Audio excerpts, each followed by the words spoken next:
Okay then, Torah portion Vayeilech. As you can see, it is a pretty small Torah portion. It's 30 verses long. It might even be the shortest Torah portion, I don't know. And it's funny, I had the entire Torah portion kind of mapped out what it was going to be.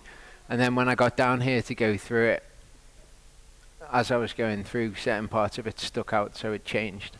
But the theme that really sticks out in the Torah portion is the idea of being afraid, or the idea of fear. And what I'm going to look at is this idea of the fear of YHVH, and us not being afraid as well. So Deuteronomy 31 verse 1 says, "And Moshe went and spoke all these words to all Israel." And we thought before about how exactly that's going to pan out. If you look at this picture, there would maybe be about 50 people there, but there was about 1 million, over 1 million people in Israel. So I don't know how exactly he would have done that. Maybe he went round and spoke to people in groups, or we often see him speaking to the elders and the leaders and then them disseminating the information. But all of these words were spoken to all of Israel. He said to them, "I am 120 years old today. I'm no longer able to go out and come in, and YHVH has said to me, you do not pass over this Yarden." So this statement, "I'm no longer able to go out and come in," kind of sounds like maybe Moshe is getting a little bit old. But this statement is idiomatic. Just like the fear of YHVH, which we'll look at, is idiomatic. It's not necessarily being afraid of YHVH. This statement is idiomatic as well. In Numbers 27:16 to 18, it says, "Let YHVH, the Elohim of the spirits of all flesh, appoint a man over the congregation who goes out before them and comes in before them." Okay, so this is idiomatic of leading the people, who leads them out and brings them in. So when Moshe is saying, "I'm no longer able to go out, I'm no longer able to come in," it's idiomatic of, I can't lead you anymore. If we actually see what he says after this, YHVH has said to me, you do not pass over this Yarden. So this is a reference to Moshe's leadership. And YHVH said to Moshe, "Take Yehoshua son of Nun with you, a man in whom is the Spirit."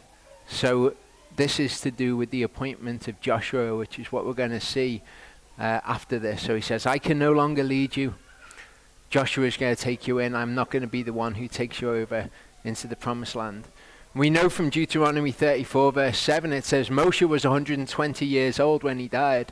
His eyes were not dim, nor his freshness gone." So it's nothing to do with him not being able to leave his place and come back into his place or anything like that. It's to do with, I am no longer going to be your leader.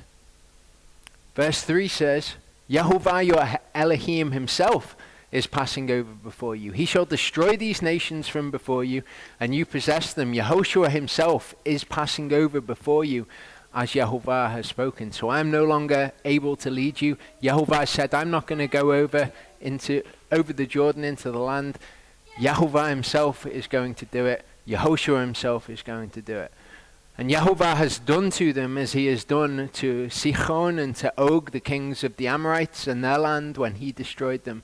And YHVH has given them over to you, and you have done to them according to all the command which I have commanded you. Be strong and courageous, do not fear, nor be afraid of them, for it is YHVH your Elohim who is going with you. He does not fail you nor forsake you. So we've got these tenses coming into play. I'm not going to do this. YHVH is doing this. Joshua is doing this. And it says that he has done to them. Okay, it's already been done, as he has done to Sihon and Og. Obviously those things are in the past. But he says, look, he's done to them as he has done. So in exactly the same way as that's in the past, YHVH has done that. It has been established. But the thing that stuck out to me in this passage was, again, I had everything mapped out how I was going to do the Torah portion. But the thing that stuck out to me, so I had to stop and then edit the Torah portion, was, "Do not fear, nor be afraid of them, For it is Yehovah your Elohim who is going with you. He does not fail you nor forsake you. This brought up a lot of different thoughts in my mind. The life that we live is obviously different to the world.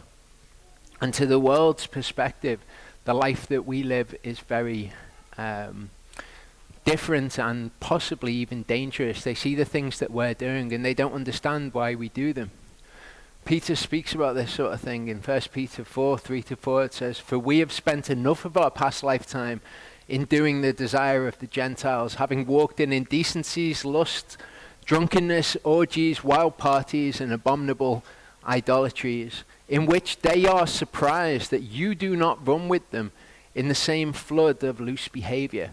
So the Gentiles, when they look at us, they think that there's something weird, there's something wrong going on. They cannot understand why we don't live in the same way that they live. And to them, it kind of seems like a dangerous way for us to be living. Okay? To a godless perspective, this is kind of like what it's like. Okay? They think, wow, you're surrounded by danger and you're walking in this really weird way.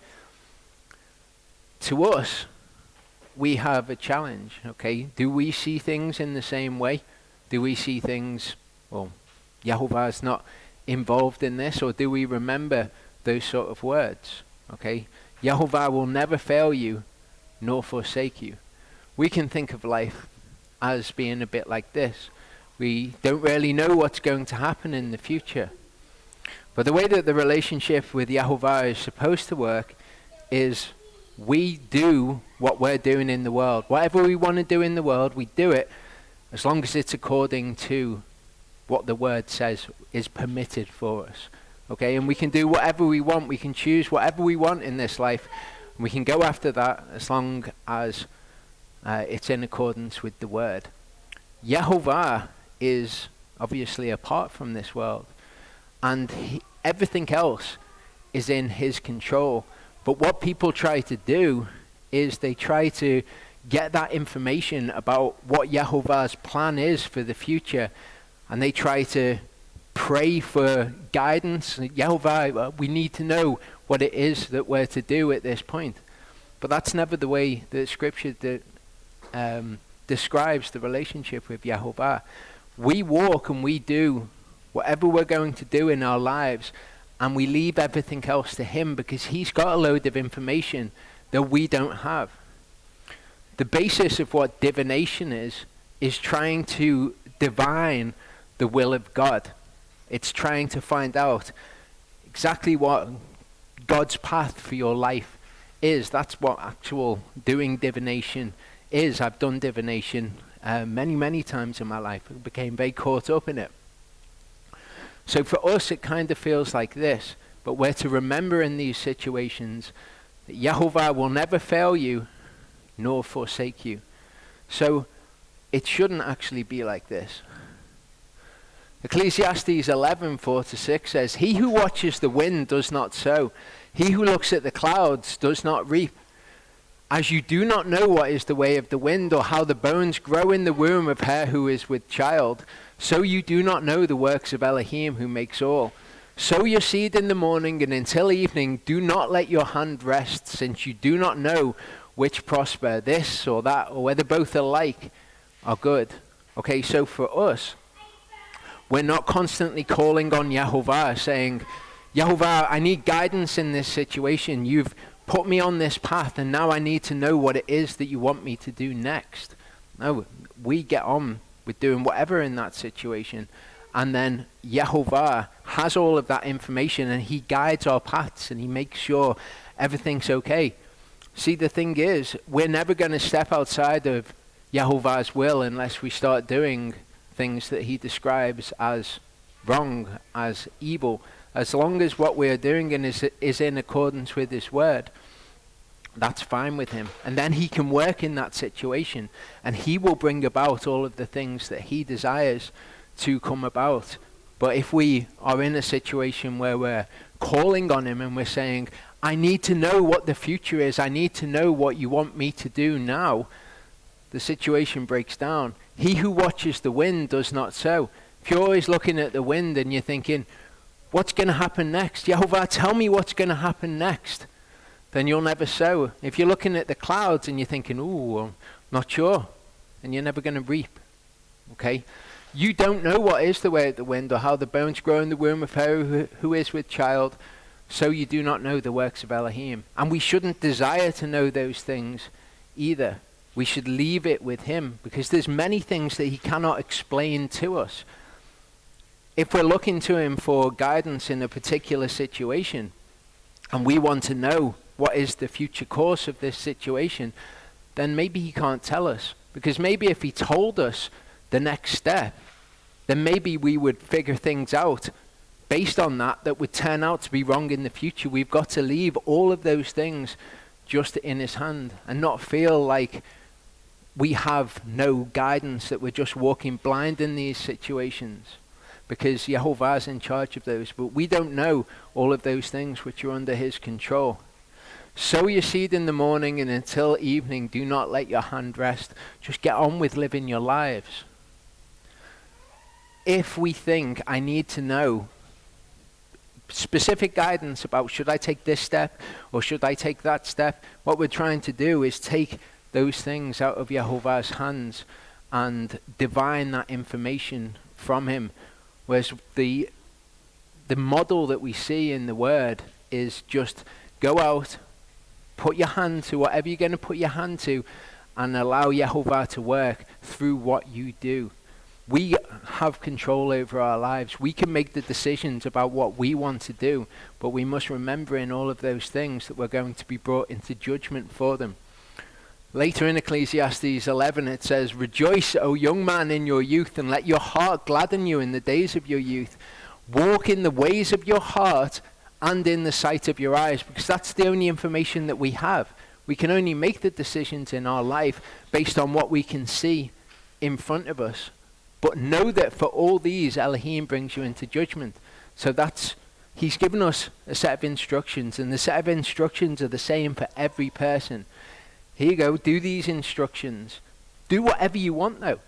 You don't need my guidance on what is the next step for you to take. Just do whatever you want. You don't know what's going to work, what's not going to work, but you know that I will never fail you nor forsake you. So it can feel like this, and we're seeking for that next step, that next piece of guidance. What should I do, Father? It's like if you had a child and you've been out for the day and you come back and the child's there and you can see that nothing's really moved in the kitchen or anything, and you say, "Have you eaten any food today?" And the child says, "No, I was waiting for you to come back so you could tell me what it was that I was to eat." You say, "There's a fridge that's full of food there. That's all food that's good. I've told you all of that food's good. You can have whatever you want. Don't do something weird with the stuff in the fridge. Don't like eat all of the butter or anything that you know to be bad. But just get whatever you want. What do you like?" "I like beans on toast." That's fine.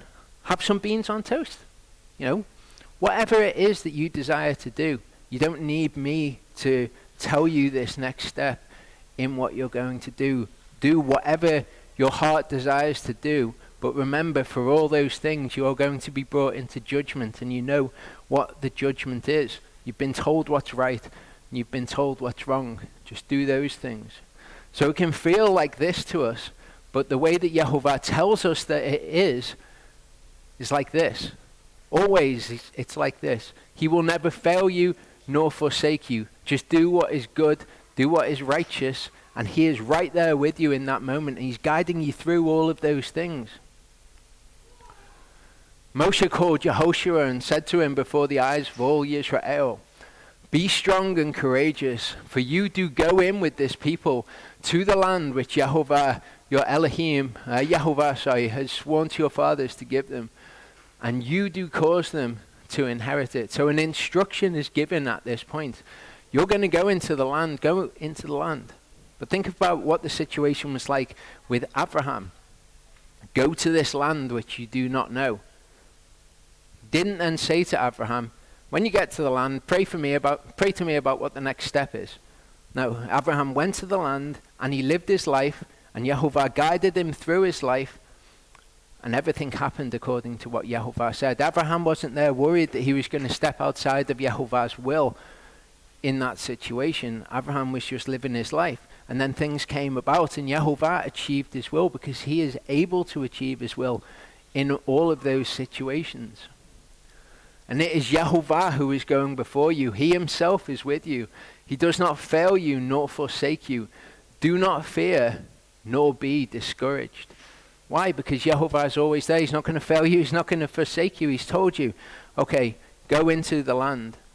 Joshua wasn't then praying to him for guidance about what he did when he got into the land. He just went into the land. He would have lived his life. He wasn't there saying, should I have this for my dinner, that for my dinner? He just did the things of life. And then YHVH could guide him in all of those things. It's that separation of our lives from YHVH's eternal knowledge. We do not know the things that he knows, but we know that we can do whatever as long as it is good. Verse 9 says, and Moshe wrote this Torah and gave it to the priests, the sons of Levi, who bore the ark of the covenant of YHVH, and to all the elders of Israel. So to all the people who were going to be the judges, he gives the Torah.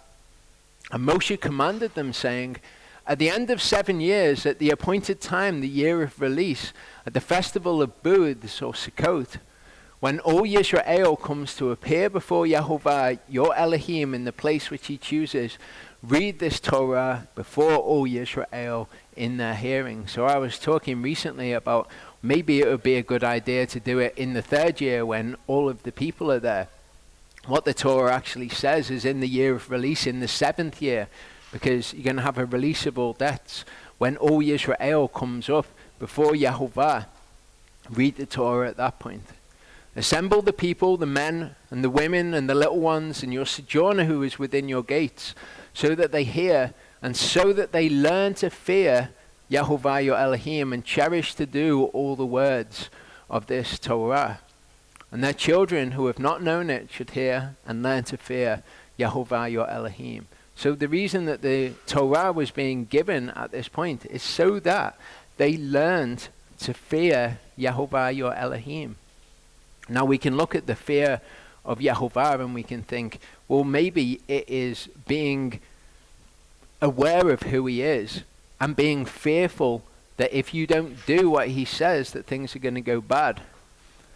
But, and I'll go into this as we go through, but that's not fear of YHVH. That's fear of yourself. And you'll understand when you see what this fear of is idiomatic for.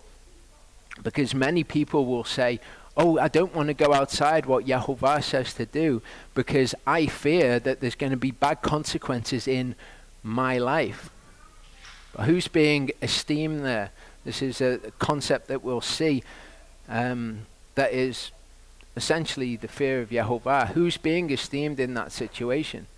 You're esteeming yourself. I don't want to do anything that's going to bring bad consequences on myself. Now we see people when they see YHVH, they are fearful and they're trembling, and that's a healthy response. But that's not what the fear of YHVH is. So this is a weird concept, okay? Teaching how to fear YHVH. Okay, if we think of it in the normal way that people think of this, that it's, being afraid of him. You can't really teach somebody how to be afraid of something. They either are or they're not. 2 Kings says, the king of Ashur commanded, saying, send one of the priests whom you exiled from there to go there, let him go and dwell there, and let him teach them the justice of the Elohim of the land, the mishpat of the Elohim of the land. And one of the priests whom they had exiled from Shomeron came and dwelt in Bethel and taught them how to fear YHVH. So what did he teach them? He taught them the mishpat of the Elohim of the land. And he was teaching them how to fear YHVH. So there was a link between these things. The commands, the laws, the statutes, as we'll see. Teaching those is teaching how to fear YHVH. Deuteronomy 17:18-19, talking about the king, it says, and it shall be when he sits on the throne of his kingdom that he shall write for himself a copy of this Torah in a book from the one before the priests, the Levites, and it shall be with him, and he shall read it all the days of his life, so that he learns to fear Yehovah his Elohim and cherish all the words of this Torah. And what we're going to see is this concept of fearing Yehovah is the same as the concept of cherishing all the words of the Torah, or guarding all of the words of the Torah.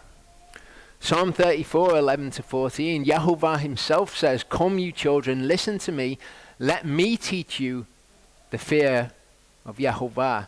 Okay, Yirah is the noun form of Yareh. Yareh is what you do, you fear. I'm fearing. Yirah is the noun for the concept, the fear of Yehovah. Who is the man who desires life, who loves many days in order to see good? Keep your tongue from evil and your lips from speaking deceit. Turn away from evil and do good, seek peace and pursue it. So that's what Yehovah says. That's fearing Yehovah. Keep your tongue from evil, your lips from speaking deceit. Turn away from evil, do good, seek peace and pursue it. That's how Yehovah says, let me teach you the fear of Yehovah. That's his definition. Deuteronomy 6, 1 to 2. And this is the command, the laws and judgments which Yehovah your Elohim has commanded to teach you to do in the land which you're passing over to possess, so that you fear Yehovah your Elohim, to cherish all his laws and his commands which I command you. So again, I'm going to teach you, these are the laws which you do, and in doing them, you're going to have the fear of Yehovah. Deuteronomy 6, 20 to 25 says, when your son asks you in time to come, saying, what is the meaning of the witnesses and the laws and the judgments which Yehovah our Elohim has commanded you? Then you shall say to your son, we were slaves of Pharaoh in Mitzrayim, and Yehovah brought us out of Mitzrayim with a strong hand. And Yehovah sent signs and wonders, great and grievous, upon Mitzrayim, upon Pharaoh, and upon all his household before our eyes. And he brought us out from there to bring us in, to give us the land of which he swore to our fathers. And Yehovah commanded us to do all these laws, to fear Yehovah our Elohim, for our good always, to keep us alive as it is this day. So he's commanded us to do these things to fear him.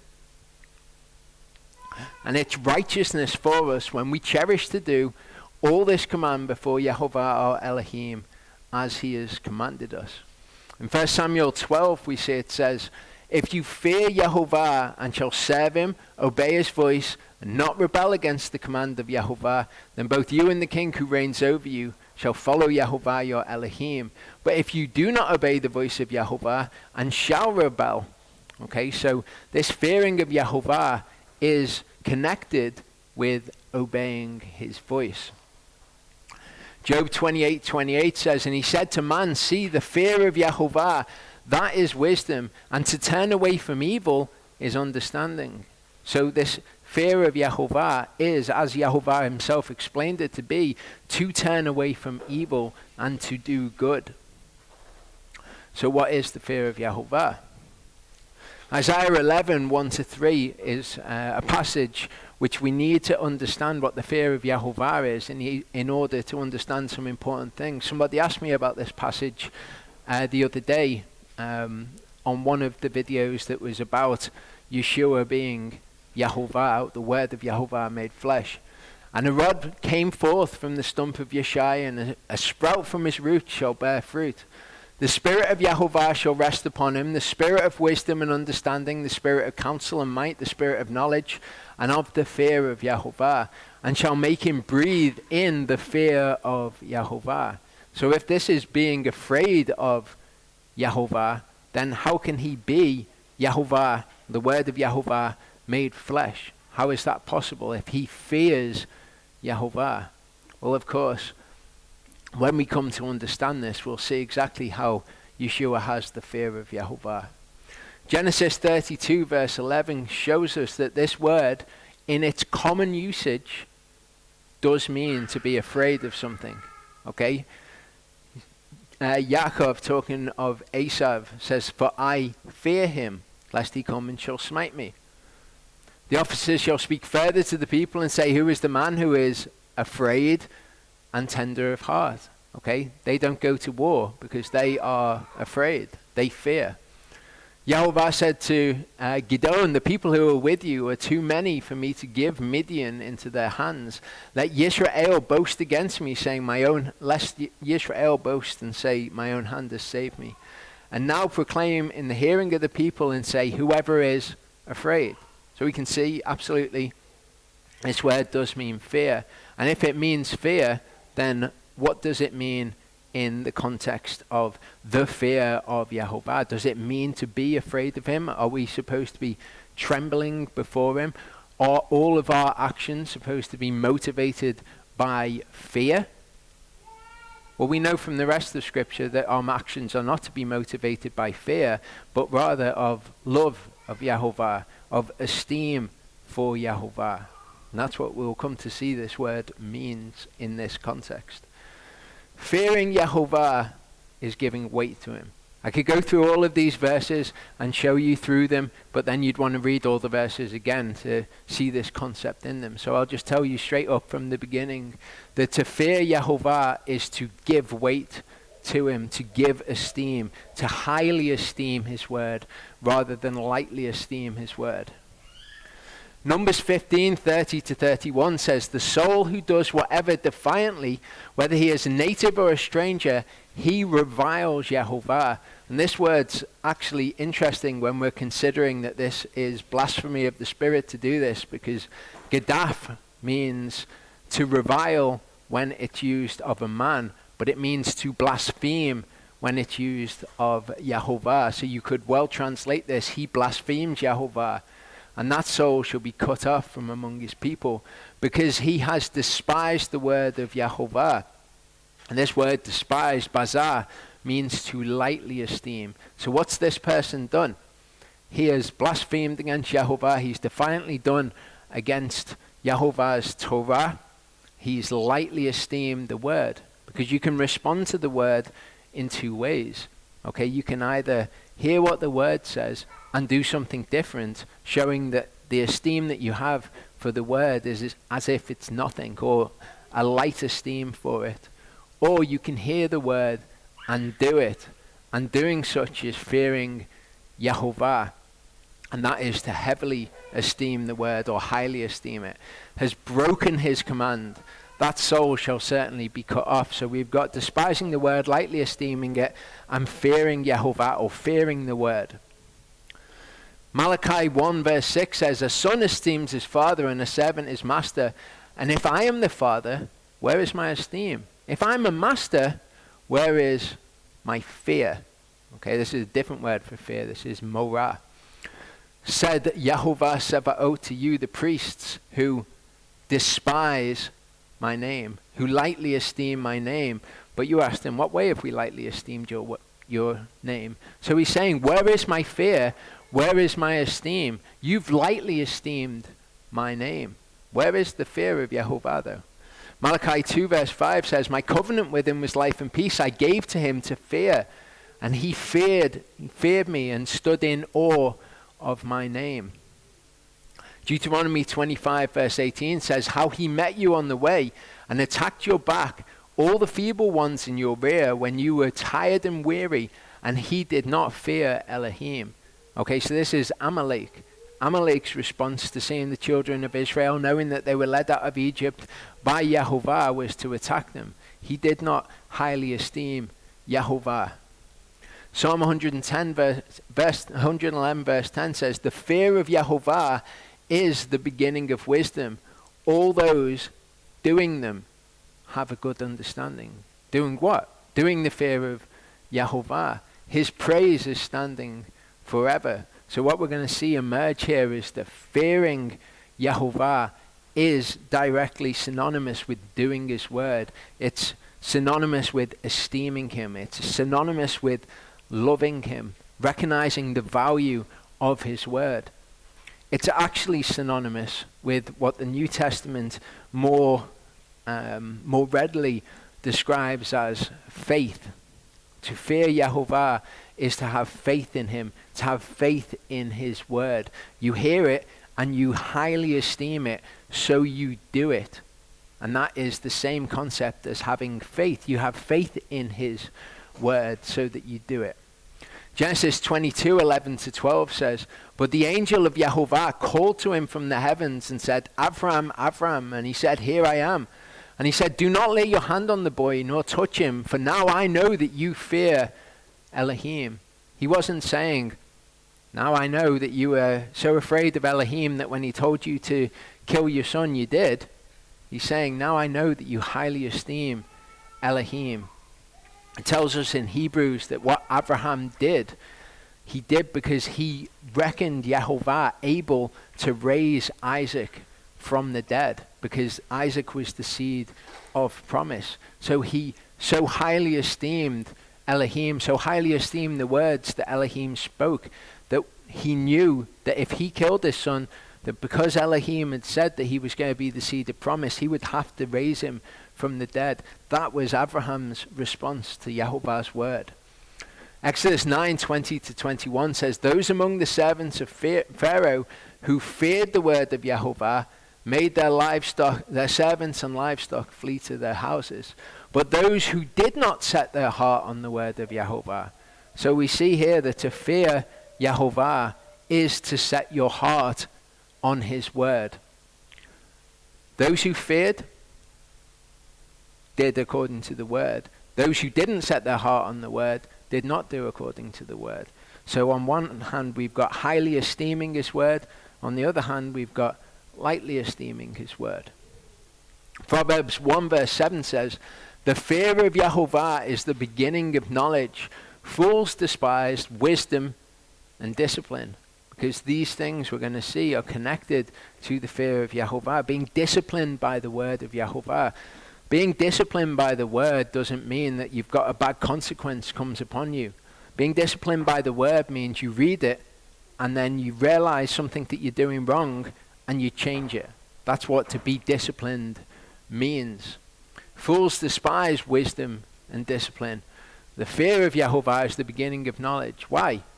Highly esteeming his word is the beginning of doing his word. It's the beginning of understanding who he is, because people will never come to an understanding of who Yehovah is without first highly esteeming the things that he says. No one's ever going to change the things that they're doing in their life unless they highly esteem his word.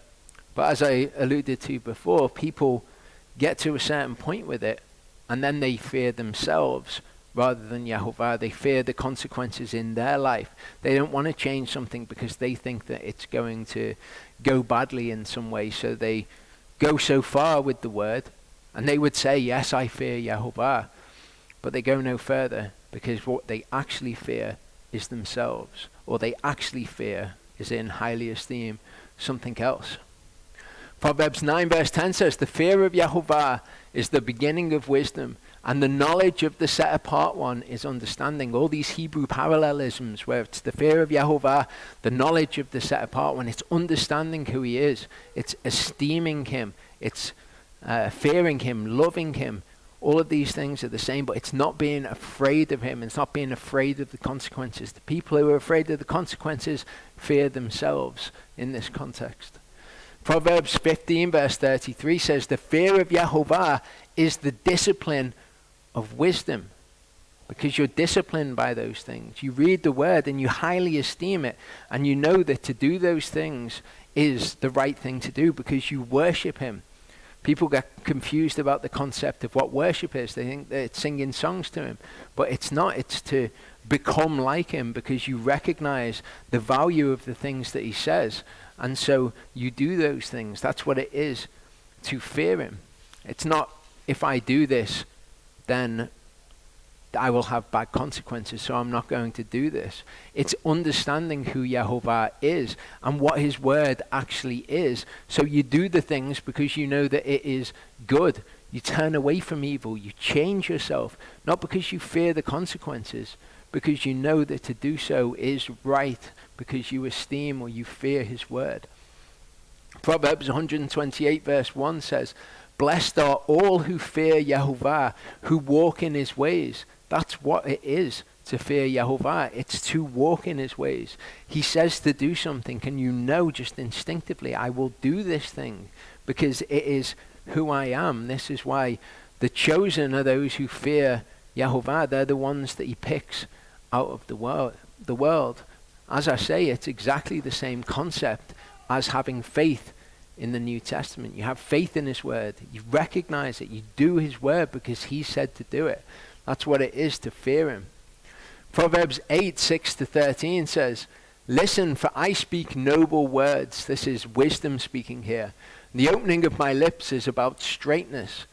For my mouth speaks truth, and wrongness is an abomination to my lips. All the words of my mouth are in righteousness, none of them twisted or crooked. All of them plain to him who understands, and straight to those who find knowledge." Why? Because they fear Yehovah. When he says to do something, they just understand it. They know him. It's synonymous with knowing him, with having faith in him. It's the same as all of these concepts. "Accept my discipline and not silver." The only people who are going to accept his discipline are the people who understand who he is. Plain to him who understands. And knowledge rather than choice gold. "For wisdom is better than rubies, and all delights are not comparable to her. But to those who do not highly esteem his word," this sounds like nonsense. Of course it's better to have loads of gold. What do you want? I want loads of gold. Knowledge is better than choice gold. "Accept my discipline, not silver." Because to the people who fear him and understand him and know him, of course these things make sense. All of these things are plain to him who understands, plain to him who fears Yehovah. "I, wisdom, have dwelt with insight, and I find knowledge, foresight." The fear of Yehovah is to hate evil. That's what it is. He says this is good, and he says this is evil, but because you fear him, then you hate what he says is evil, and you love what he says is good. Like when Yeshua said, "If you love me, you shall keep my commandments." "I have hated pride and arrogance and the evil way and the perverse mouth." So wisdom says the fear of Yehovah is to hate evil. And then wisdom says, "I have hated the evil way." Fear of Yehovah is the beginning of wisdom. So now we can understand Isaiah 11. "A rod shall come forth from the stump of Yeshai, and a sprout from his roots shall bear fruit. Spirit of Yehovah shall rest upon him," including the fear of Yehovah.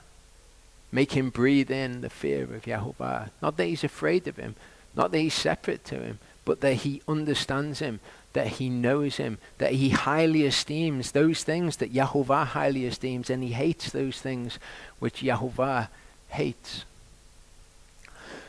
So Deuteronomy 31 verse 8, and it's connected with this idea of fearing Yehovah. "It is Yehovah who is going before you. He himself is with you. He does not fail you nor forsake you." Do not fear, same word used in its normal context here. "Nor be discouraged." If you fear Yehovah and you're walking and fearing Yehovah, then you have no need to fear in its normal context. Fear him metaphorically, and you don't need to fear him in actual reality, because your life is pleasing to him. You do the things that he wants done on the earth, and you allow him to be there in the background and to guide you. In the second part, I'm going to look at some more concepts that come up from this idea of the fear of Yehovah. I'm going to look at people who twist the word and how they would say that they fear Yehovah, but the truth couldn't be further. So Proverbs 21 verse 30 says, "There is no wisdom or understanding or counsel against Yehovah." And thinking about this, thinking about the fear of Yehovah, gets me to thinking about beings like Hasatan. Gets me to thinking about, how is it that Hasatan can possibly be an adversary against Yehovah. So I'll be looking at Hasatan in this, but about anybody who, I don't know, wants to change the word of Yehovah as well. Anybody who would think that it was good for it to be different. Obviously they don't have the fear of Yehovah because they don't highly esteem the things that he says. So they could never understand something like this. There's no wisdom or understanding or counsel against Yehovah because they don't know him and they don't understand him. They don't know what he is and they don't know what his word actually is. They just don't have that understanding. They don't have that beginning of wisdom, the thing that would help them so much. And I think about people who are, theologians who write against the Torah, or they come across something in the word and what they want to do is explain away why it doesn't apply to them. But it's just because they don't fear Yehovah. They don't understand what his word actually is. They don't want to change themselves in accordance with it. They would actually see it as better if it said something else. And you can't see it as better if it said something else if you understand what it is. You couldn't possibly want it to be any different. What it makes me think of is when I was following doctrines of the New Age. I'd never have said that I followed the New Age, but the doctrines are of the New Age. I think I've mentioned it before. I had a friend who was into doing magic and was into the idea of magic anyway. And the idea of magic being that you impose your own will over reality and you change things according to what you want things to be. And the argument I always had was that that's just a nonsense, because my will is based on my limited understanding of things. The will that you want is the will of what I would have described as whatever is outside of reality, whatever transcends reality. Of course, I was talking about Yehovah, but I had no idea. So the idea that you can enforce your will and that will be better is a nonsense, because you don't know how you need to grow. You don't know how you need to change, because you're not omniscient. You're not all-knowing. You only know what's directly in front of you, so you can only change things according to what's directly in front of you. And if you want to change the entirety of the play out of time based on your limited understanding, then it's never going to work, and it's not actually going to be beneficial for you in the end. And it's the same with people who want to change the word according to where they're at, rather than letting the word change them. They don't understand that concept of there is no wisdom or counsel or understanding against Yehovah. Matthew 24:24 says, "For false messiahs and false prophets shall arise, and they shall show great signs and wonders, so as to lead astray, if possible, even the chosen ones." The reason that it's not possible to lead astray the chosen ones is because they fear Yehovah. They know exactly what his word says, and they're wanting to change in accordance with that. If a false messiah or a false prophet comes along and they're saying something that is different and they're trying to change the word of Yehovah, then that's never going to accord with those who fear Yehovah, those who highly esteem him, those who love him, those who know Yehovah and what he is. Romans 9:19-21 says, "Then you shall say to me, why does he still find fault? For who has resisted his counsel?" If there's no counsel against Yehovah, no understanding, no wisdom against Yehovah, why does he still find fault? For who has resisted his counsel? But who are you, O man, to talk back to Elohim? Shall that which is formed say to him who formed it, why have you made me like this? Does not the potter have authority over the clay, from the same lump to make one vessel for honor and another for dishonor? So Yehovah he knows exactly what's going to happen throughout the play out of time.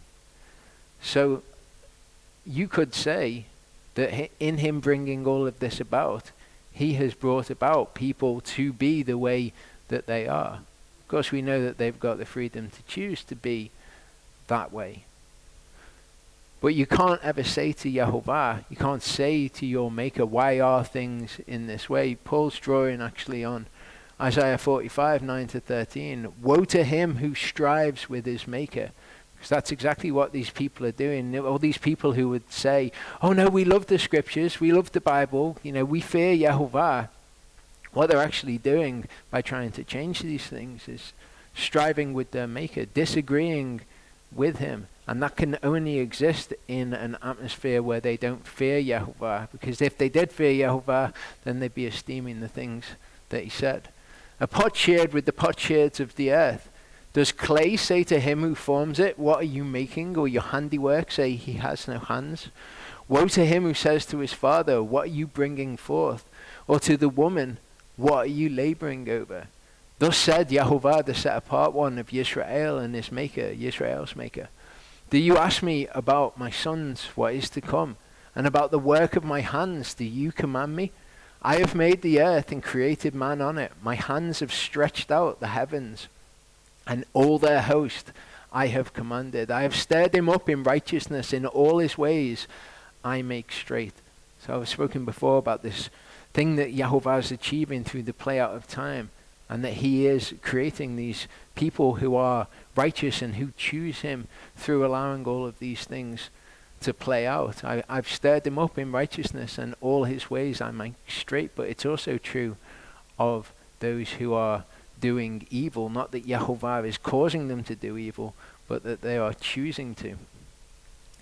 So fearing Yehovah is to fear his name. We've looked at what his name is, his character, the way that he is. And we've looked at trusting in his name, which is the same thing. You're highly esteeming the name of Yehovah. You esteem who he is.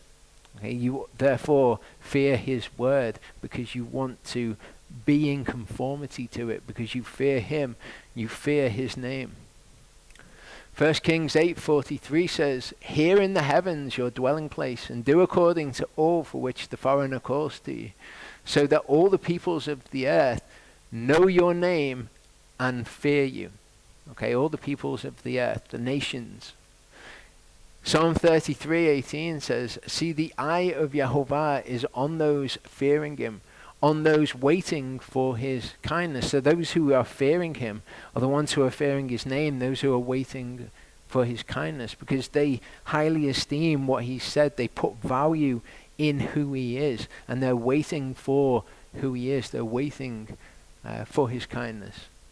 Nehemiah 1 verse 11 says, O Yehovah, I pray, please let your ear be attentive to the prayer of your servants, the prayer of your servants who delight to fear your name, to highly esteem who you are. For you, O Elohim, have heard my vows, for you have given me the inheritance of those who fear your name. Again, so it's not just fearing Yehovah that is mentioned, it's also fearing his name, but they're one and the same.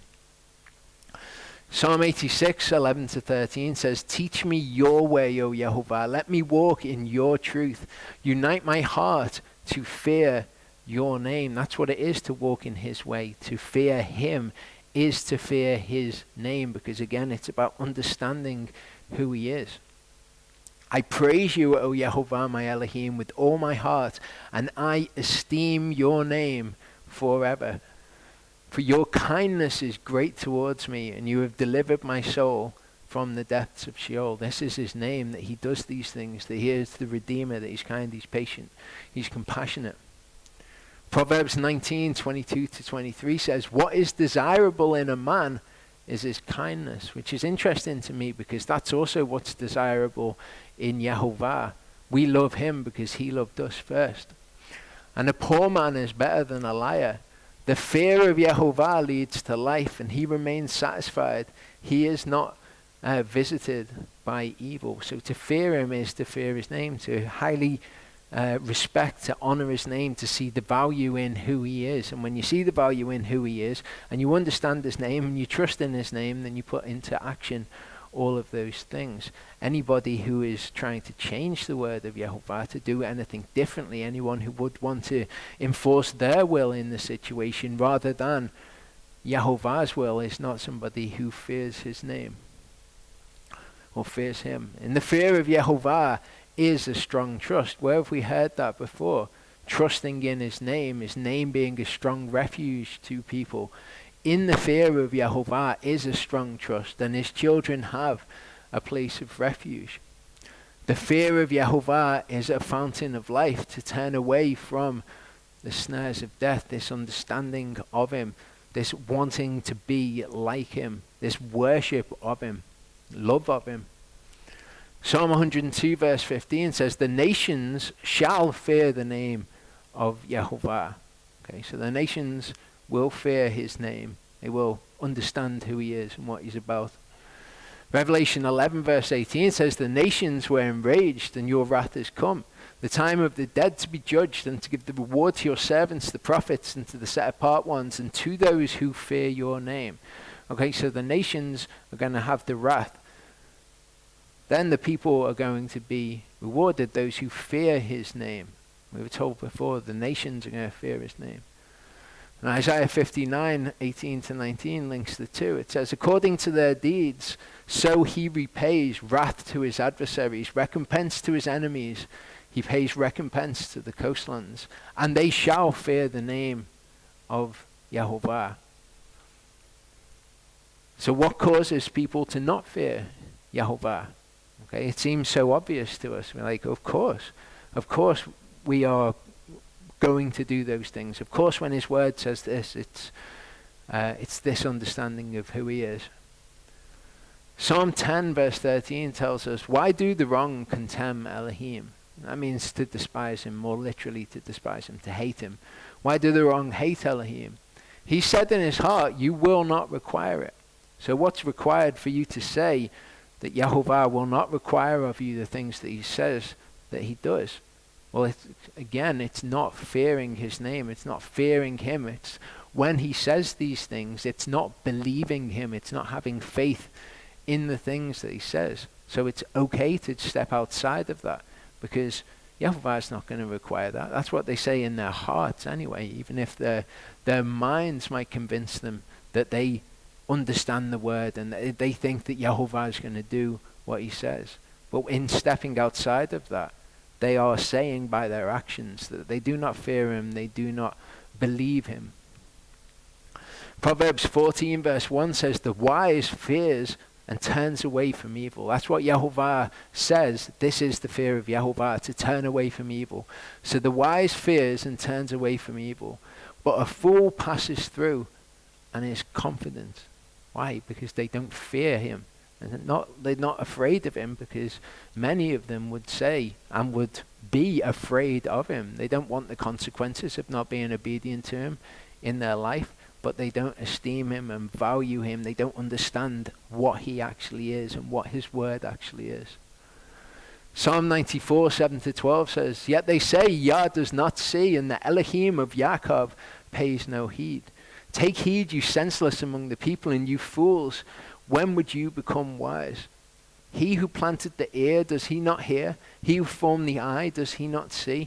He who disciplines the nations, does he not reprove? The one teaching man knowledge. YHVH knows the thoughts of man, that they are but a vapor. Blessed is the man you discipline. Okay, the man who changes because of what you've written in your word. O Yah, and instruct out of your Torah. This is very much the same as what Paul's saying in Romans 2, where he's saying, look, you judge these things as wrong. These people are doing these things that you judge as wrong. You know that Elohim is going to judge the world, and yet you do these things anyway. Do you think you're going to escape from the judgment of YHVH? Of course, it only comes from not believing what he said. You can believe it and think that it's true, but not to believe it, to fear it, not to love the things that he says.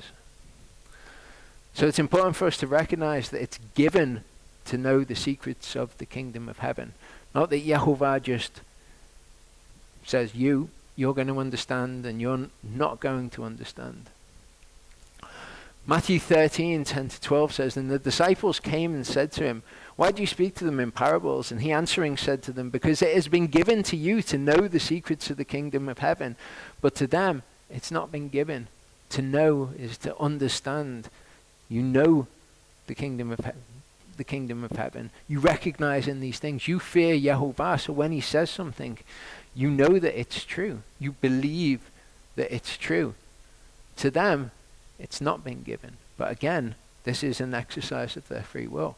For whoever possesses, to him more shall be given, and he shall have overflowingly. But whoever does not possess, even what he possesses shall be taken away from him. Okay, so what are they possessing? They're possessing this understanding of the kingdom of heaven. They're possessing the fear of YHVH, to put it in other words. But to him who does not possess, to know the secrets, to understand these things, even what he possesses, Okay, even the bits that he can take hold of and understand and learn about Yehovah, even those things will be taken away from him because he does not fear Yehovah. Many people will study the scriptures. Yeshua said it, didn't he? He said, you study these things because in them you think that you have eternal life. But they didn't fear him. They didn't understand. Psalm 25 verse 14, the secret of Yehovah is with those who fear him. The secret is with those who understand him, those who highly esteem the things that he says. And he makes his covenant known to them. Proverbs 16 verse 22 says, understanding is a fountain of life. Okay, it said before, didn't it? The fear of Yehovah is a fountain of life. Understanding is a fountain of life to him who has it. But the disciplining of fools is folly. To tell a fool that they're wrong, the scriptures say will not work. They will just hate you for it. So those who don't get it. Psalm 2 says, why do the Gentiles rage and the peoples meditate emptiness? The kings of the earth take their stand and the rulers take counsel together against Yehovah and against this Messiah. And these people who are trying to change the word or trying to give theological gymnastic explanations about what the word actually means, and oh no, we don't do that anymore because this changed or that's changed. They don't realize that what they're doing is taking counsel against Yehovah and against his Messiah.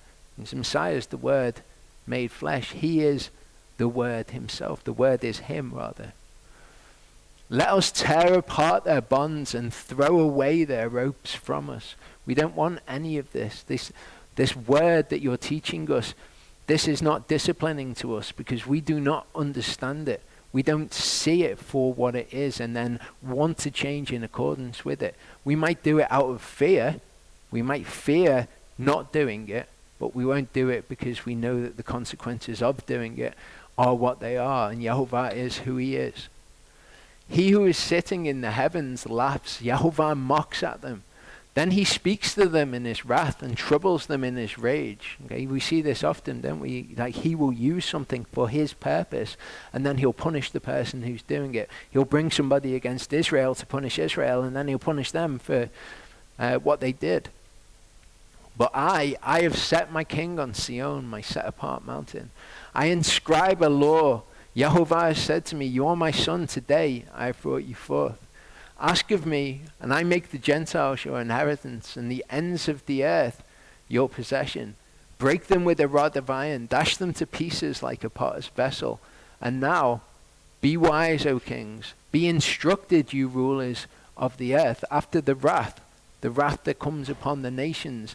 Now be wise, O kings, be instructed, you rulers of the earth. Serve Yehovah with fear, rejoice with trembling. Kiss the Son, lest he be enraged, and you perish in the way, for soon his wrath is to be kindled. Blessed are all those taking refuge in him. So we see these, that the nations are going to fear his name. They're going to highly esteem the things that he says. It's like Pharaoh ends up, or is told, in fact, that you do not fear Yehovah. You do not understand why you would do these things. So we see the wrath being mentioned, and then we see that the nations come to fear his name afterwards. So Hasatan, you mentioned him briefly, but we need to understand Hasatan, because if we can understand Hasatan, what we can actually understand is all of the people who would seek to take counsel against Yehovah's word. If you think about Hasatan, the only way that Hasatan can be the way Hasatan is because he doesn't know Yehovah. He doesn't understand him. He doesn't fear Yehovah. In Genesis 1:1, we see in the beginning Elohim created the heavens and the earth. All of the things in creation, Elohim created them all. And specifically we're told in Genesis 3:1 that he created Hasatan. The serpent was more crafty than any beast of the field which Yehovah Elohim had made. Okay, so he made Hasatan. And he didn't make him by accident. He knows the end from the beginning. He knew exactly what was going to happen. So when he created Hasatan, he knew what Hasatan was going to do in the world. And he knew the exact consequences of it and how he could bring the righteous through those things. Isaiah 46, 9-11, remember the former events of old, for I am El and there is no one else. Elohim and there is no one like me. So Hasatan knows the word. It certainly appears to when he tempts Yeshua. But he doesn't fear the word. He doesn't fear the word. He doesn't believe the word. Okay, because if he did, then he's not going to think that he's able to win. He's not going to be able to rail against these things. And it's the same mindset for anybody who is outside of the word. It seems so incredible to us that somebody just wouldn't be able to get it like that. Declaring the end from the beginning, and from of old that which has not yet been done, saying, my counsel does stand, and all my delight I do. Calling a bird of prey from the east, the man who executes my counsel from a distant land. Indeed, I have spoken it, I also bring it to pass. I've planned it, I also do it. Okay, and that's all of the things in history. We see him say in Isaiah 45, 6-7, so that they know from the rising of the sun to its setting that there is none but me. I am Yehovah and there is none else, forming light and creating darkness, making peace and creating evil. I, Yehovah, do all these. And he created these things knowing what the end of them was going to be, knowing that if you give someone free will to choose good and evil, sometimes they're going to choose evil. Most of the time they're going to choose evil. Or most people are going to choose evil, rather. 1 Samuel 16, 14-15 says, and the spirit of Yehovah turned aside from Shaul, and an evil spirit from Yehovah troubled him. And the servants of Shaul said to him, look, now an evil spirit from Elohim is troubling you. So his servants knew at this point that this evil spirit was from Elohim. We've gone very astray in the kind of the Christian mythology that we believed in the church about how things work, and the Hasatan's variance with Yehovah in some kind of battle. But Yehovah's actually in control of everything that happens. We see the same in 1 Kings 22. The prophet says, I saw Yehovah sitting on his throne, and all the hosts of the heavens standing by him on his right and on his left. And Yehovah said, who shall entice Achav to go up and fall at Ramoth Gilead? And this one said this, and another said that. And the spirit came forward and stood before Yehovah and said, let me entice him. Who's going to deceive this guy so that he does this thing? Yehovah's asking. And then the spirit comes forward and says, I'll do it. And Yehovah said to him, in what way? And he said, I shall go out and be a spirit of falsehood in the mouth of all his prophets. And he said, entice him and also prevail, go out and do so. Because people have this idea that Yehovah is not able to achieve his will by such methods. But the scripture clearly teaches us something different. Go out and be a spirit of falsehood in the mouth of all his prophets. Why? Because they're going to believe what they've said. They're going to fear what the prophets said rather than fear what Yehovah said. So who is the person who is morally culpable here? It's the person believing the lie. Go out and speak the lie, and if they believe it, then they've believed it. And now, see, Yehovah has put a spirit of falsehood in the mouth of all these prophets. Yehovah did it. Just like it when it says that he sends a strong delusion, so that they will believe this. They will believe, they will fear the unrighteousness, rather than fear Elohim, rather than have the love of the truth.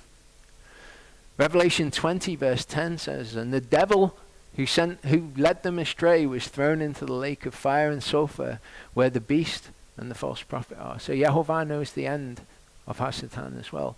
And Hasatan, I would imagine, knows that this is written of him in the word. But because he does not fear Yehovah, coming from not knowing him, then this is not something that he acts on. It's not a way that he changes himself. And the exact same thing is true of people who hear the word and choose to do something outside of it, and they're happy with it, and they bless themselves in their heart, saying, I shall have peace, though I walk in the imagination of my heart. Job 8, 10-15 says, do they not teach you, speak to you and bring forth words from their heart? Does papyrus grow without a marsh, a reed thrive without water? While it is yet green, not cut down, it dries out before any plant. So are the paths of all who forget ale, and the expectancy of a defiled one does perish. Their expectancy, what they're thinking of in the future, all of them are as papyrus which dries out, whose refuge is cut off, whose trust is a spider web. Okay, the things that they trust in, where they get security from, are a spider web. He leans on his house, but it does not stand. He holds it fast, but it does not last. This is the mindset of those who do not fear Yehovah. This is the mindset of Hasatan. In the third part, I want to look at issues to do with the heart and how this fear of Yehovah is something that dwells in the heart, setting your heart on the word of Yehovah and what that looks like, and the law being a witness against us or a witness for us, and it's a witness for Yehovah. Look at those issues when we come back. Verse 14 says, "And Yehovah said to Moshe, see, the days have drawn near for you to die. Call Yehoshua and present yourselves in the tent of meeting so that I command him." And Moshe and Yehoshua went and presented themselves in the tent of meeting. And Yehovah appeared at the tent in a column of a cloud, and the column of a cloud stood above the door of the tent. And Yehovah said to Moshe, see, you are about to sleep with your fathers, and this people has arisen and whored after the gods of the strangers of the land into the midst of which they've entered, forsaken me, broken my covenant, which I have made with them. So Moshe, Joshua, come to the tent of meeting. Moshe meets with him there, and he is instructed by him there, but this time Joshua's with him. And he tells Moses in Joshua's presence, okay, you're going to die, and then after you've died, all of these people are going to go astray. Oh, and Joshua, you've got to go into the land and lead them all. Well, this idea of being amongst the Gentiles, into whose midst they go, is a very relevant concept for us now. Okay, we exist in the midst of the Gentiles. What Yehovah fearing? That when they go in, they're going to start following all of the things that the Gentiles follow. They're going to start going after all of their gods. And this is what you find the people, what they told, they don't fear Yehovah, and they're going to do all of these things. And this is what you find people doing who do not fear Yehovah today. If they understood who he was, if they valued the things that he values, then they would not do these things. They just wouldn't be attractive to them. Or at least the fact that he warns them not to do them would be enough to steer them away from it. So you'll know the people who are going astray by the fact that when they're in the midst of the Gentiles, they're led astray by all of the various things that the Gentiles have to offer. Then my displeasure shall burn against them in that day, and I shall forsake them and hide my face from them, and they shall be consumed, and many evils and distresses shall come upon them. And it shall be said in that day, is it not because our Elohim is not in our midst that these evils have come upon us? So they go into the midst of the Gentiles and they follow after their gods. So they go into the land where the Gentiles have been dwelling anyway, and they go after their gods. And then they recognize that Yehovah is not there, and because he's not there, all of this evil has come upon them. And I have certainly hidden my face in that day because of all the evil that they have done, for they shall turn to other gods. So what we've got here is the beginning of them coming to repentance, the beginning of them recognizing this, and the reason that all of this has happened is because Elohim's not in our midst. And he says, yeah, I'm not going to be in their midst in that day because of all of the evil that they do when they go into the land where the Gentiles have been living. They'll be led astray by these things. That's why he says to kill these populations of people lest they get led astray by the gods. And now write down this song for yourselves and teach it to the children of Israel. Put it in their mouths so that this song is to me for a witness against the children of Israel. So this song is going to detail how they go astray, and Charlie's going to cover it next week. That's what that Torah portion's about. But it's a witness for Yehovah against the children of Israel.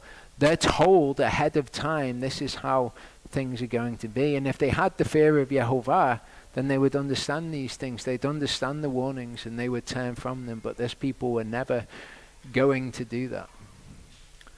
And I've brought them to the land flowing with milk and honey, of which I have swore to their fathers, and they have eaten and been satisfied and been fat. Then they have turned to the other gods, and they have served them and scorned me and broken my covenant. This is what he's talking about when he says they will fear the gods of the land. They will esteem them instead of esteeming Yehovah. Yehovah's laid it all out for them and said, look, this is how it's going to be. You're going to do this. You're going to do that. I've warned you and I've told you against these things. But they did not fear him. They didn't value what had been said to them. They just didn't understand it. They didn't know him. And it has been when many evils and distresses do meet him, that this song has answered before them as a witness. For it is not to be forgotten in the mouths of his seed. For I have known their imaginings, which he is forming today, even before I bring them to the land of which I swore to give them. So this word can be translated as him, or it can be translated as it. And really it doesn't matter, because if it's him, then it's talking about Yaakov, or it's talking about Yisrael, who was a man. And when he is referred to, it's the people who came from him. Or it could be it could be talking about the people. I favor the him translation, because I think it's talking about Yaakov, Yisrael. And Moshe wrote this song the same day, and does teach it to the children of Israel. And that seems a little bit weird how it's phrased there. Moshe, write this song. And that word is written in the second person. It's in the imperative. Moshe, go and do this thing. You write this song this same day, and does teach it to the children of Israel. And as we kind of get towards the end of the book of Deuteronomy, these things are going to increase. These aberrations, for want of a better word, in the Hebrew, where things are just phrased in a weird way. And the translators do the best thing that they can to make it understandable to us. But perhaps just the way that it's written is the way that we are to understand it. Moshe, write this song. Calls him to the tent of meeting. And does teach it to the children of Israel. That's what Moshe is going to do. Almost like it's said prophetically. And he commanded Yehoshua, son of Nun, and said, be strong and courageous, for you are to bring the children of Israel into the land of which I swore to them, and I myself am with you. And it's interesting that this is how he deals with Joshua. He says, listen, they're going to go astray. Moshe's going to die. They're going to go astray. And he says to Joshua, you are going to lead them into the land. Be strong and courageous, because this is how he deals with us. He says many times throughout his word, he says, when your heart says this and you have fears come up in your heart, do not fear, because Yehovah is with you. And he reassures us in all of these things. He says, be strong and courageous. I myself am with you. And these are the exact guarantees that we have as we go through life. For Joshua, I don't know whether it was a situation of this or whether it was a situation of this. I don't know his reaction to it. I know that he was a good man. I imagine that it was this. Okay, but for us, we have the choice in the same thing. We know what Yehovah has instructed us to do. And we can feel like this if we forget that he is with us. So when these things come up in our hearts, we have to remember that he is with us. He does not fail nor forsake us. He commanded Yehoshua, son of Nun, and said, be strong and courageous, for you are to bring the children of Israel into the land of which I swore to them, and I myself am with you. And to somebody who fears the word of Yehovah, I've sworn this to them. You're going to bring them in to the land I've sworn to them. I myself am with you. And these phrases that are so easy to just pass over have real meaning to one who fears Yehovah. And it came to be when Moshe had completed writing the words of this Torah in a book until their completion, that Moshe commanded the Levites who bore the ark of the covenant of Yehovah, saying, take this book of the Torah, and you shall place it beside the ark of the covenant of Yehovah your Elohim, and it shall be there as a witness against you. For I myself know your rebellion and your stiff neck. See, while I am still alive with you, you have been rebellious against Yehovah. Then how much more after my death? And he's been told by Yehovah that this is how it's going to be. But they're instructed to take the book of the law, the book of the Torah, and put it beside the Ark of the Covenant. And it's going to be a witness. And in the picture that this gives us, this is very true for us. The Ark of the Covenant can be seen to be one's heart, to put the Torah next to it. Okay, it can stand as a witness against us, and it does stand as a witness against every one of us, proving that we need a Messiah, proving that we need redemption. But then once we turn to it, it's a witness for us. And it's certainly a witness for Yehovah against us. Paul explains a similar concept in 2 Corinthians 3.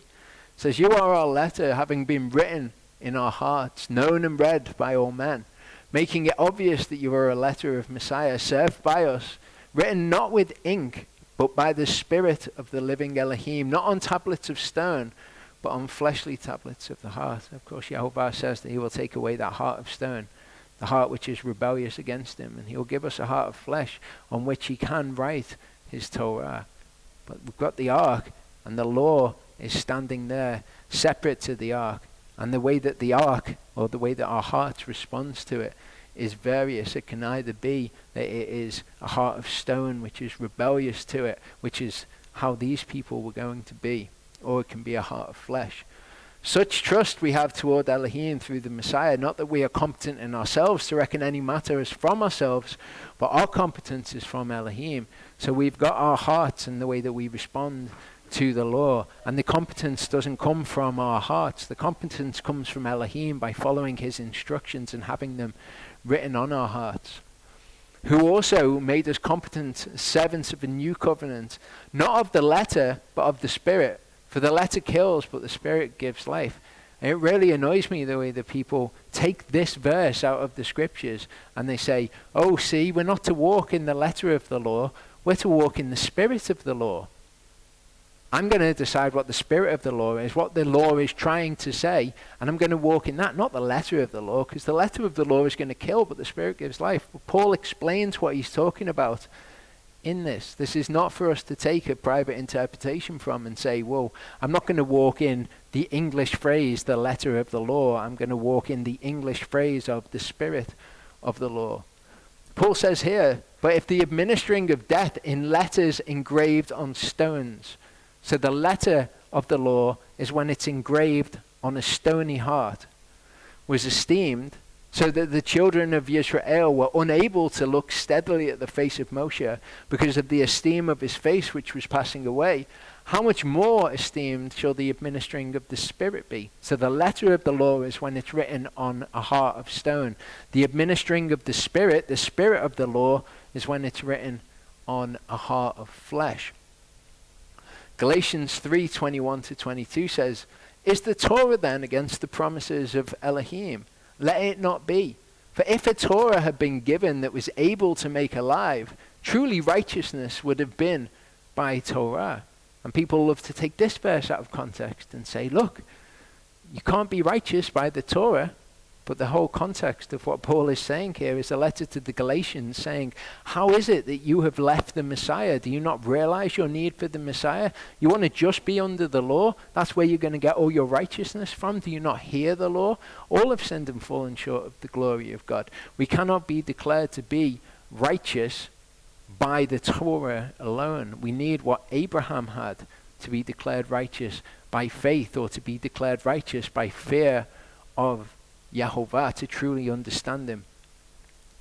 But the scripture has shut up all mankind under sin, that the promise by belief in Yeshua Messiah might be given to those who believe. So what the scripture has established is that we are all under sin. We have all sinned, so that those who would enter into the kingdom, so that those who can be chosen are the ones who receive the promise by belief in Yeshua Messiah, so that it might be given to those who believe, who fear Yehovah, who understand his word, who reverence his word. Romans 7:7-14 explains the concept again. It says, "What then shall we say? Is the Torah sin? Let it not be. However, I did not know sin except through the Torah. For also the covetousness I knew not, if the Torah had not said, you shall not covet." Paul says, look, the Torah itself isn't sin. The Torah stands next to the Ark of the Covenant. It's a witness against people.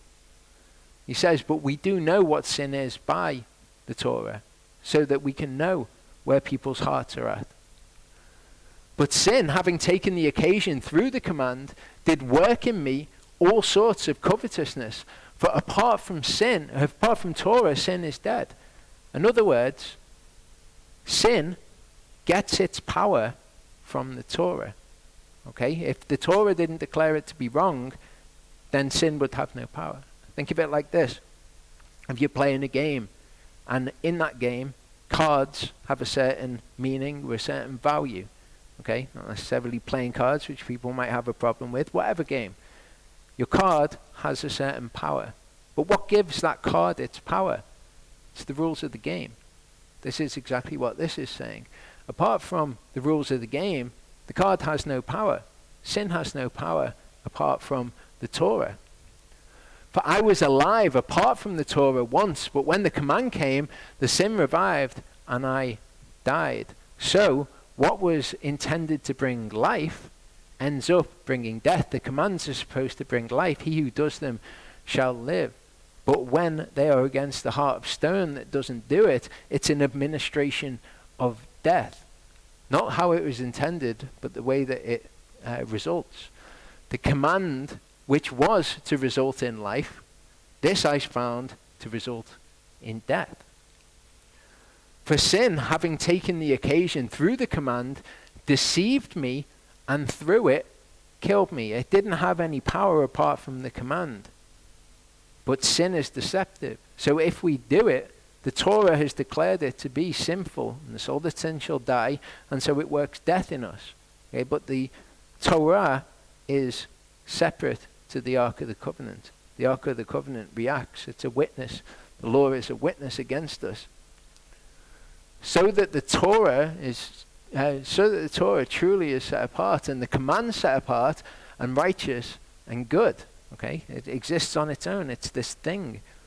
But if the way that we react to it is to not do it, then it's a witness against us, declaring all to be under sin, as he says.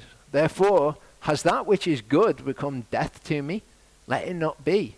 But the sin, that sin might be manifest, was working death in me through what is good. That which was supposed to bring life ends up bringing death through having a stony heart.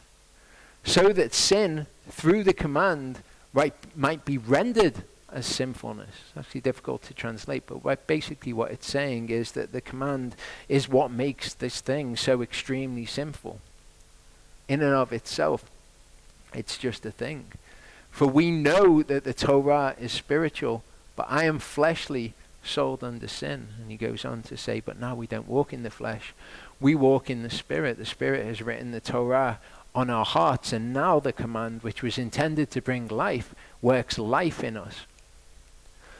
Deuteronomy 31:4 says, the word is very near you, in your mouth and in your heart to do it. That's what it is for the word to be written on our hearts, that we would do it, that we would fear Yehovah. Proverbs 17 verse 16, why is this? A price in the hand of a fool to buy wisdom without heart. I love this verse. So many want to read the scriptures and want to study the scriptures and want to gather all of this knowledge and all of this wisdom to themselves, but they do not set their hearts on the word of Yehovah. They do not fear the word of Yehovah. They don't understand it. They certainly don't love it. Wisdom is found on the lips of him who has understanding, but a rod is for the back of him who lacks that heart. Exodus 9:20-21. Those among the servants of Pharaoh who feared the word of Yehovah made their servants and livestock flee to the houses. But those who didn't set their heart on the word of Yehovah left their servants and livestock in the field. So the law is a witness against us. It can either be written on a heart of stone or on a heart of flesh, which fears Yehovah, which understands Yehovah, reverences him, worships him. Ezekiel 33:30-31, as for you, son of man, the children of your people are talking about you beside the walls and in the doors of the houses. They speak to each other, each saying to his brother, please come and hear what the word is that comes from Yehovah. This word comes from Yehovah, but this is just something that stands apart from the Ark of the Covenant, from their hearts. They recognize that the word is from Yehovah. They want to gather this wisdom to themselves. They come to you as people do. They sit before you as my people, and they hear your words, but they do not do them. For with their mouth they show much love, or they show much fear. Their hearts pursue greedy gain, so their hearts are not there. The price that is in the hand of a fool to buy wisdom without heart. Deuteronomy 7:12-13 says, and now Yisrael, what is Yehovah your Elohim asking of you, but to fear Yehovah your Elohim, to walk in his ways, to love him, to serve him, serve Yehovah your Elohim with all your heart, with all your soul, to cherish the commands of Yehovah and his laws, which I command you today for your good. So you see how all of these are synonymous. Fearing Yehovah, walking in his ways, loving him, serving him, following him with all your heart, cherishing his commands and his laws.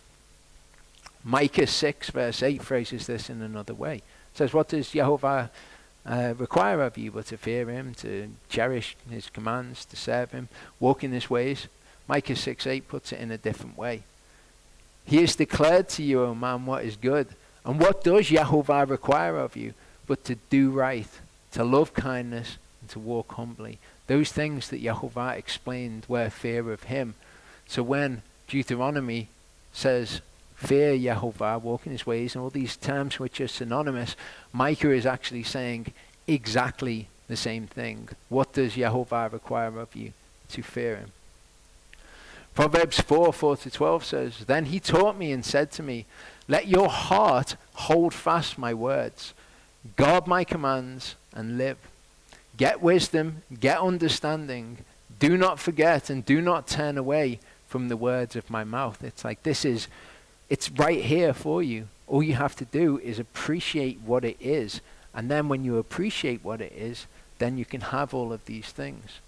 Do not leave her and let her guard you. Love her and let her watch over you. The beginning of wisdom is fear of Yehovah. Exactly. Get wisdom. Understand what these things are. And with all you're getting, get understanding. Exalt her and let her uplift you. She brings you esteem when you embrace her, when you fear her, when you understand her. She gives your head a fair wreath. She shields you with an adorning crown. Hear my son and accept my words, and let the years of your life be many. It's right here. All you need to do is take hold of that. But in order to take hold of it, you have to appreciate it. Like the example of if someone says, around the corner, there's £1 million. You can either have that £1 million or you can have this £10 right now. If you understand that around the corner is the £1 million, of course that's what you're going to do. You're going to take hold of it. I've taught you in the way of wisdom. I've led you in straight paths. When you walk, your steps shall not be hindered. And if you run, you shall not stumble. Saying this to people, you won't stumble. Your steps aren't going to be hindered.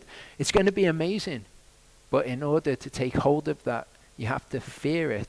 You have to understand it and value it and see exactly what it is in order to walk in it. Proverbs 4:18-19 says, but the path of the righteous is like the light of dawn that shines ever brighter unto the perfect day. The way of the wrong is like darkness. They do not know at what they stumble. They don't understand. You can say all of those things to them. No, don't do that. Run and your steps will not be hindered and this and that. But they don't know, they don't understand. Verse 28 says, assemble unto me all the elders of your tribes and your officers, so that I speak these words in their hearing and call the heavens and earth to witness against them. For I know that after my death you do very corruptly and turn aside from the way which I have commanded you. And evil shall come to you in the latter days, because you do what is evil in the eyes of Yehovah, to provoke him through the work of your hands. So he's been told now, You're going to die and all these people are going to stray. So he goes to the people and he says, I'm going to die and you're all going to go astray, and then it's going to be terrible for you. They don't fear. So Moshe spoke in the hearing of all the assembly of Israel the words of this song till their completion. And that's what Charlie will cover next week. Proverbs 13:13 says, he who despises the word is destroyed, but he who fears the command is rewarded. Okay, so what did these people do? They despised the word when it was said to them. And what was the result of your death? They will go astray. Psalm 81:10-15. I am Yehovah your Elohim, who brought you out of the land of Mitzrayim. Open your mouth wide and I fill it. If only they had understood. Open your mouth wide, I'm going to fill it. They cherished the word. They understood. They feared the word. They recognized that this was Yehovah and what Yehovah was and what the word of Yehovah was, then they would have. But my people did not listen to my voice, and Israel would not submit to me. This is another thing that you could put the fear of Yehovah as. It's submission, basic submission. The fear of Yehovah is the beginning of wisdom, to submit to him. But why would you submit to something that you don't understand the value of? You have to fear it before. So I gave them over to their own stubborn heart to walk in their own counsels. Oh, if my people had listened to me, Israel would walk in my ways. If only they had understood. I would subdue their enemies at once and turn my hand against their adversaries. Those who hate Yehovah feign obedience to him, and their time would be forever. If only they'd understood. But what they did instead is they feigned obedience to him. And what people do today is they feign obedience to him. You'll find so many people proclaiming to be Torah keepers. Yeah, we do the things. We do some of the things. Oh no, those things we don't do. Or oh, it's very, very slightly different. Or we don't really understand what it is to do these things. We don't understand the value in doing these things. We're just kind of doing them out of a fear of Yehovah, which is a fear of consequences. Not that it's bad to fear the consequences of what might happen in your life if you disobey Yehovah. That's not bad in and of itself. But if it's not accompanied with a true fear of Yehovah, which comes from understanding who he is, then you will simply feign obedience to him. Jeremiah 6:10 says, to whom shall I speak and give warning so that they hear?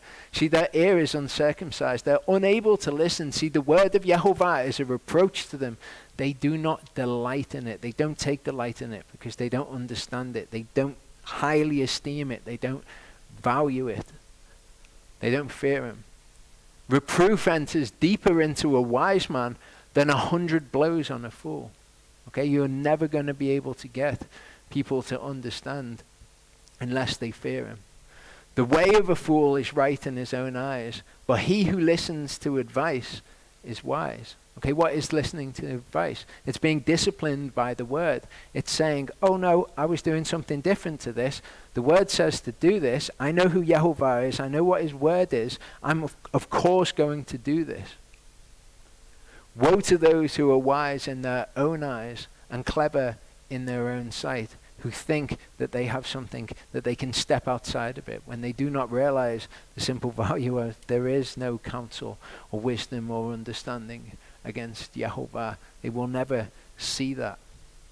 A ring of gold and an ornament of fine gold is a wise one's reproof to an ear that hears, the ear that fears Yehovah. To that ear, it recognizes the value of the word of Yehovah. A ring of gold and an ornament of fine gold. It's so valuable to the person who understands, to the person who fears. Psalm 25:12-15 says, who then is the man that fears Yehovah? He teaches him in the way that he should choose. His life dwells in good and his seed inherits the earth. The secret of Yehovah is with those who fear him, and he makes his covenant known to them. My eyes are ever toward Yehovah, for he brings my feet out of the net. There's all of these phrases that are there in scripture, and it's just that clear understanding of who Yehovah is, why you praise Yehovah, why you worship Yehovah. My eyes are ever towards him, for he brings my feet out of the net. Proverbs 1:28-33 says, let them then call on me, but I answer not. Let them seek me, will not find me. Because they hated knowledge, they did not choose the fear of Yehovah. Okay, because they just didn't get it. They did not accept my counsel. They despised all my reproof. Therefore, let them eat the fruit of their own way, be filled with their own counsels. There's no counsel against Yehovah, but if that's what they choose, then that's what they choose. For the turning away of the simple slays them, and the complacency of fools destroys them. But whoever listens to me dwells safely and is at ease from the dread of evil. Again, the only way that you can submit to these things, the only way that this can be who you are, is if you fear Yehovah. Because if you fear him, then you already want to do all of the things. Proverbs 2. My son, if you accept my words and treasure up my commands with you, so that you make your ear attend to wisdom, incline your heart to understanding, which again can only come from understanding who he is. There has to be a reason why you would do these things. If you cry for discernment, if you lift up your voice for understanding, you truly desire these things. If you seek her as silver and search for her as hidden treasures. Think about if you knew there was some hidden treasure somewhere, would you then go and try to find that hidden treasure? Do you have the same urgency to understanding Yehovah and wanting more of him? Then you would understand the fear of Yehovah. You'd understand it at that point. If you were seeking for those things as if they were hidden treasures, you'd understand the fear of Yehovah. And you'd find the knowledge of Elohim. For Yehovah gives wisdom. Out of his mouth come knowledge and understanding. And he treasures up stability for the straight, a shield to those walking blamelessly. To watch over the paths of judgment and the way of his kind ones he guards. Then you would understand righteousness and judgment and straightness, every good path. For wisdom would enter your heart and knowledge be pleasant to your soul.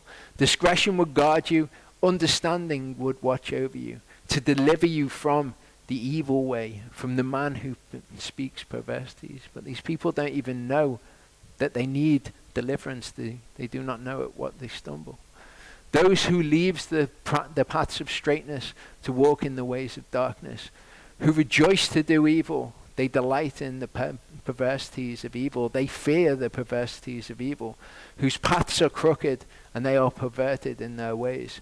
To deliver you from the strange woman, from the foreigner who flatters with her words. And as I've looked at before, this is the other that Yeshua is talking about. This foreigner is the other that Yeshua warns us, you will not recognize the voice of the other. Who forsakes the companion of her youth and has forgotten the covenant of her Elohim. For her house has sunk down to death and her paths to the dead.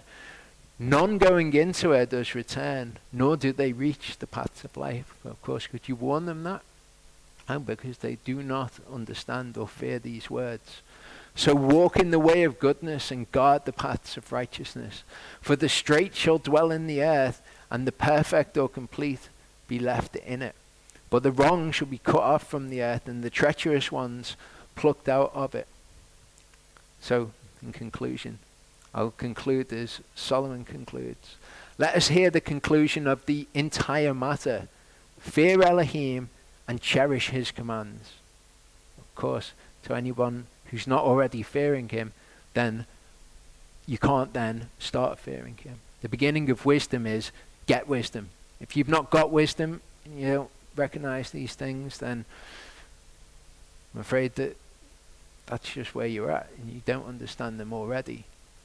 Fear Yehovah, fear Elohim, and cherish his commands. This to all mankind. Okay, and to us who fear his word, these things shine through and make perfect sense. Should we pray? Father, thank you for who you've revealed yourself to be.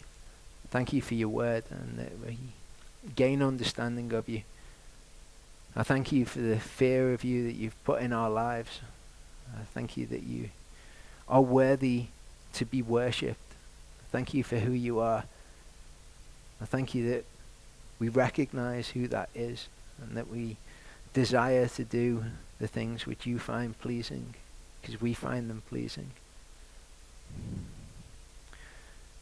Father, I ask you to remove any stubbornness in our hearts, to operate with your kindness and your grace and your patience and your compassion with us.